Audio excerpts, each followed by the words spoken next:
అందరికీ welcome to ఆని ఇంటి వంటలు. ఈరోజు నేను పచ్చిరొయ్యల బిర్యానీ చేయబోతున్నానండి. 2 టేబుల్ స్పూన్ ఆఫ్ ఆయిల్ వేసుకున్నానండి.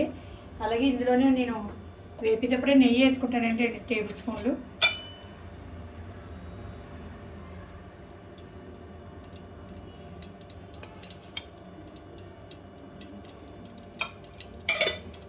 ముందుగా జీడిపప్పు వేసుకుంటున్నానండి. అలాగే 2 జాపత్రి వేసుకుంటున్నానండి.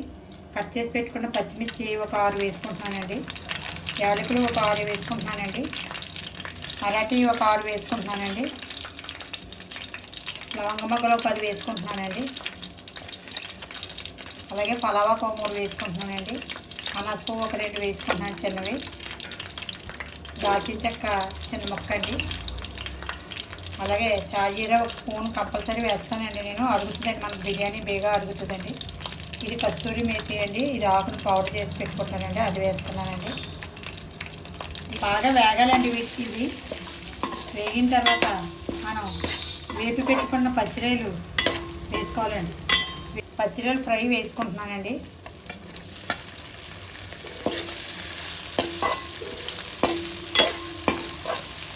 స్పూన్ అల్లం వెల్లుల్లి పేస్ట్ వేసుకుంటున్నానండి. పచ్చివాసన పోయే వరకు బాగా వేగాలండి అల్లం వెల్లుల్లి పేస్ట్.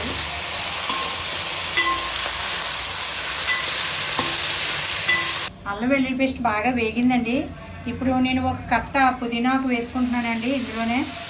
అలాగే ఒక గుప్పుడు కరివేపాకు కూడా వేసుకుంటున్నానండి. కట్ చేసి పెట్టుకున్న కొత్తిమీర కూడా వేసుకుంటున్నానండి. ఈ బాగా కొంచెం 1 నిమిషం మగ్గనివ్వాలండి. 1 నిమిషం ఇలా వేగితే సరిపోతుందండి. పచ్చిరొయ్యలు ఉడకబెట్టినప్పుడు వచ్చిన స్టాక్ ఉంది కదండి, అది బిర్యానీలో వాడుకుంటున్నానండి నేను. 2 గ్లాసులు వాటర్ వేసుకుంటున్నానండి. ఇక్కడ రాళ్ళుప్పు వేసుకుంటున్నానండి. పలాలు ఎప్పుడు కూడా రాళ్ళుప్పే వేసుకోవాలని టేస్ట్ మరింత పెరుగుతుందండి. ముందుగా కడిగి పెట్టుకున్న రైస్ నార్మల్ రైసేనండి, మనం డైలీ వంటకు వాడుకునే రైసే వాడుతున్నానండి నేను.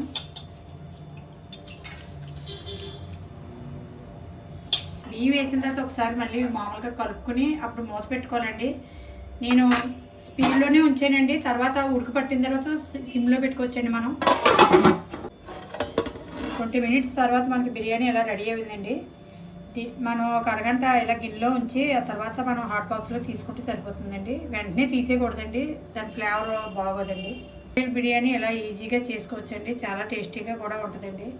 మనం ఇంట్లో అందరం కూర్చొని తినొచ్చండి హ్యాపీగా.